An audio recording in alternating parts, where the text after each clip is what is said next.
Hey folks, well, I'm back. What I'm doing right now is trying to get a layout, trying to get something more watchable. And obviously I ain't there yet. I've got to set up some lightings. There's a lot of shadows.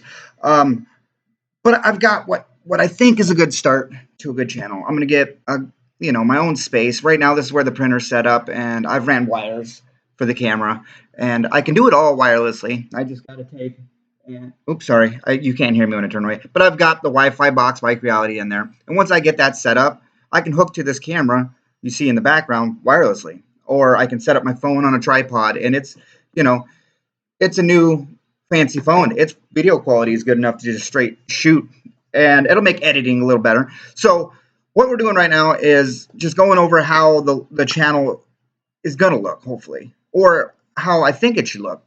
I'm going to be doing like a review style video most of the time. Like if I have questions and I'm watching other YouTubers and their tutorials, like don't do this, fix this, and I can give my input on it. And I want to show you guys what this has done for me. This is all a learning process. I've only been doing it for about a year, but I bought the CR Touch, and I talked about it in my other two videos a couple times. And so when I got the CR Touch, I hooked it up, and I got it right the first time, and it was okay. And it was right, and it was on a magnetic bed. And I'd have to adjust the springs every now and then, because even though that you've got the CR Touch on there, it's not going to be perfect. It's where you set your Z-axis. That's where it takes off from. Even though it auto homes and finds the bed, that does not mean it knows where it's at. It just knows where home is. So what I've come up with is I'm going to take, if you're looking at the printing screen where my printer is going, it's got a Creality glass bed I've flipped upside down. So it's got a good bit, 3/8 of a thickness to it.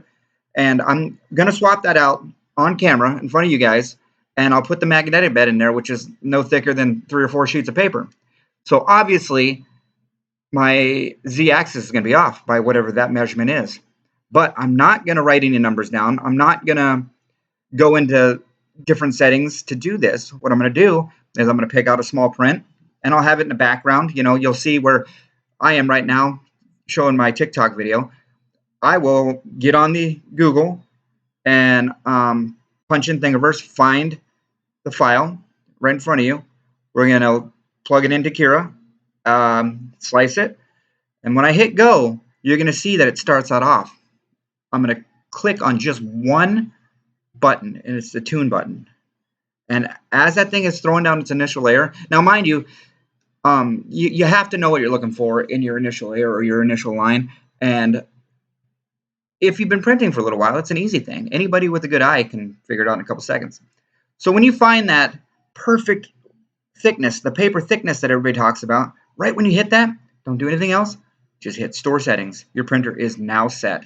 Now it's self-sufficient. It's you pick an item, you print an item. That's how it is. Every now and then I will do a little bit of leveling, but I've been 15 prints in without touching a thing. And it's whatever I can think of. I've been printing while I was at work, some big pieces, and I'm happy. No failures yet, except for using tree supports. Those things kind of, they turn on you. So just let me know what I should be doing. I know the lighting's bad. I know the audio is not great, but we're going to fix that. And I'm going to start editing. These are raw. I'm just putting a camera on and I'm talking to you guys. That's the way it's going to be in the beginning. I have, with my son, done his YouTube channel, and I've done it right. Editing, added little things here and there, some music in the background. But right now, I'm just showing you what it looks like raw. I'm asking you, what do I need to be doing? Well, hope to be hearing from you guys. Next video is going to be me, better lighting, probably shaved. I'm pretty rough looking. And I'll be setting up that printer behind me with the CR Touch to where you guys can just do the same as me, print worry-free. Thank you for joining me. Leave a comment, reach out to me, let me know what I'm doing wrong. God bless.